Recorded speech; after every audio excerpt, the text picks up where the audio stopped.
La boîte est beaucoup plus exiguë qu'elle ne paraissait. On s'y introduit avec difficulté, mais le sourire du maître est tellement encourageant que je m'y glisse avec un semblant d'aisance. Il a dû me choisir par rapport à mes mensurations, cela ne fait aucun doute. Il y avait beaucoup de monde et c'est moi qui l'ai désigné. Quelle surprise! J'ai regardé autour de moi pour vérifier s'il n'y avait pas d'erreur sur le casting. Mais c'était bien moi qui le désignais, de son geste à la fois gracieux et impérieux. On m'a encouragé, ce qui fait que je me suis rendue jusqu'à cette boîte sans trop d'appréhension. Il m'a rassurée en me disant que cela ne durerait que quelques minutes. J'ai donc suivi ses instructions comme une bonne écolière. Mais bon, ça commence à bien faire. Il y a plus de 10 minutes que j'attends ma libération. Je voudrais surtout pas paraître inconstante ou encore gâcher le plaisir des autres, mais c'est un peu étouffant. Non pas que je souffre de claustrophobie, enfin, il m'arrive bien parfois de me sentir à l'étroit dans un ascenseur ou encore dans un espace confiné, comme tout le monde, non ? C'est pour cela que, bien que sportive, je n'ai jamais pratiqué la spéléologie. Pourtant, Fred a essayé de me convaincre. Lui adore ces sports extrêmes. Je lui ai expliqué qu'il m'arrivait de suffoquer dans des endroits trop étroits, bas et sombres. Il m'a écouté avec compassion. Dire que lui aussi m'a poussé à m'enfermer dans cette boîte, il ne manque pas d'air. Non, c'est moi qui en manque à présent. Je peux m'en prendre qu'à moi-même. Après tout, on ne m'a pas forcé non plus. J'étais heureuse d'être admirée par tous ceux qui sont là, derrière cette planche de bois. Je suis persuadée que certaines femmes ont dû éprouver de la jalousie.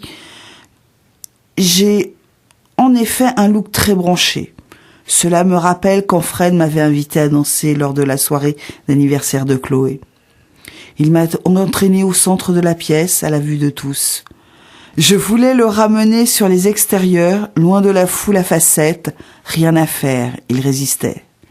Plus tard, j'ai su que beaucoup de célibataires m'ont découverte à ce moment-là, et, d'après Chloé, s'en sont mordus les doigts. Je suis plutôt une femme de l'ombre, discrète. La lumière crue me fait peur. On m'a souvent dit que j'étais parfaite pour les seconds rôles. Alors me retrouver au devant de la scène a été une révélation. Cette excitation passagère ne m'empêche pas de ressentir une réelle envie de quitter ce trou à rats pour plonger dans les bras de Fred, retrouver notre petit nid d'amour. 5 mois déjà que nous nous voyons régulièrement. Ce soir est un soir particulier, m'a-t-il susurré. Je suis sûre qu'il veut me proposer de sauter le pas, de venir vivre dans son appart avec lui. Le sien est bien plus spacieux et lumineux que le mien. Cette pensée ne m'a pas quittée de toute la soirée, comme la présence de Chloé d'ailleurs. Je m'étais dit que pour une demande officielle, notre emménagement à 2, il choisirait l'intimité. Chloé est vraiment sympa, je lui dois beaucoup, et tout d'abord ma rencontre avec Fred, mais là, il faudra éclaircir cette situation. J'ai bien remarqué son attitude un peu trop familière avec elle. Des caresses sur l'épaule, un baiser qui dévie sur sa bouche pulpeuse, rien de bien sérieux, j'en suis sûre. Ils se connaissent depuis plus de 5 ans, cela les autorise à avoir quelques gestes un peu équivoques. Est-ce que Chloé m'a déjà dit avoir déjà couché avec Fred ? Je ne sais plus.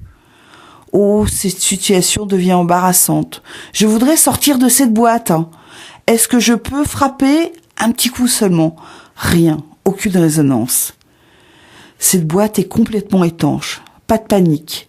Je vais finir par étouffer si je ne me calme pas. Respirez comme au yoga. Allons, inspire, expire. Oui, c'est bien. Continue comme ça.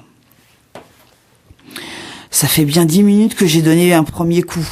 Personne ne l'a entendu, c'est sûr. Puis, les autres doivent se demander où je suis.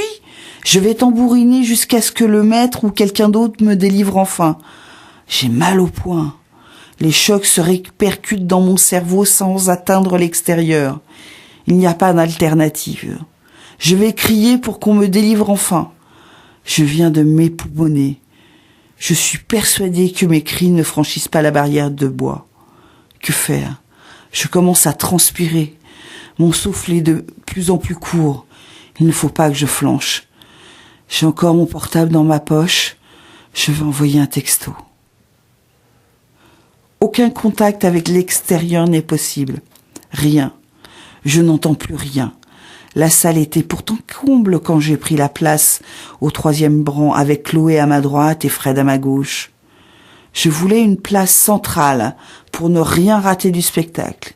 C'était une soirée exceptionnelle, la première fois que j'assistais à un spectacle de music-hall, et cette promesse suspendue aux lèvres de Fred.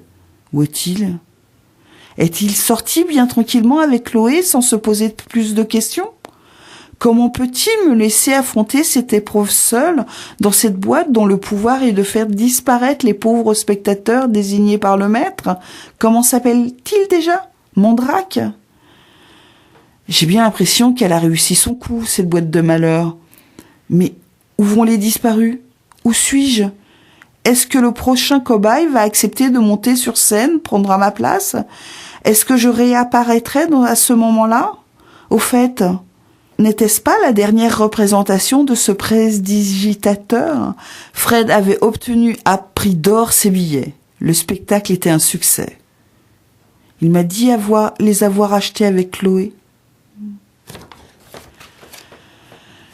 Une belle mise en boîte de mine.